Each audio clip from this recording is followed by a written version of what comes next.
moving on, Dr. Stephen Ward, and Ward's telephone number was in her diary.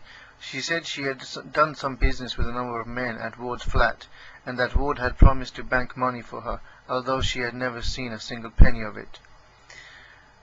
Where were Ward's prominent friends and acquaintances? So she went to Ward's flat.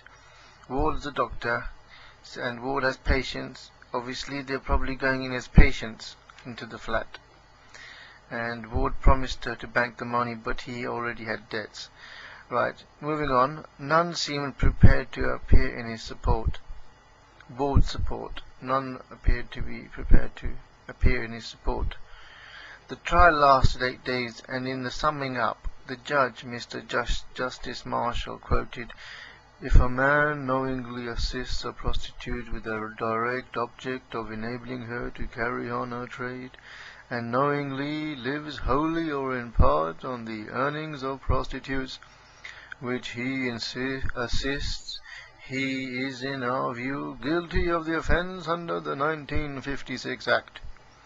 The jury retired, and Ward talked with Tom Mangold of the Daily Express. Now Ward went to the papers for some reason, saying, "This is a political revenge trial. Someone had to be sacrificed, and that was me." That evening he took an overdose of barbiturate Nembutal. While Ward lay in a coma in St. Stephen's Hospital, Fulham, the trial jury came to its verdict. Ward was found guilty on 2 counts only of living on the immoral earnings of Keeler and Rice Davis, but the judge never delivered sentence, for on the 3rd of August Stephen Ward died.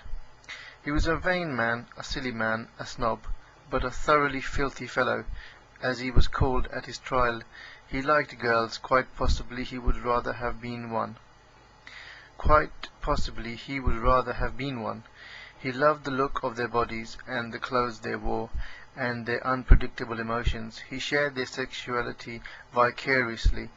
If he couldn't satisfy them himself, then he was prepared to find them a man who could, and if, at the same time, he did a favor for a rich and famous friend, that made things even better. Keeler and Rice Davis were promiscuous, but they were not prostitutes, even if the jury thought them so, and the small sums they occasionally paid him as rent were nothing compared to what he spent on them. After the trial, a distinguished High Court judge said privately that had the papers for Ward's case come to him, he would never have let it go to the jury. So why was the case brought? The public saw it as revenge of Perfumers' fall. Several aspects of the Ward case remain unsolved.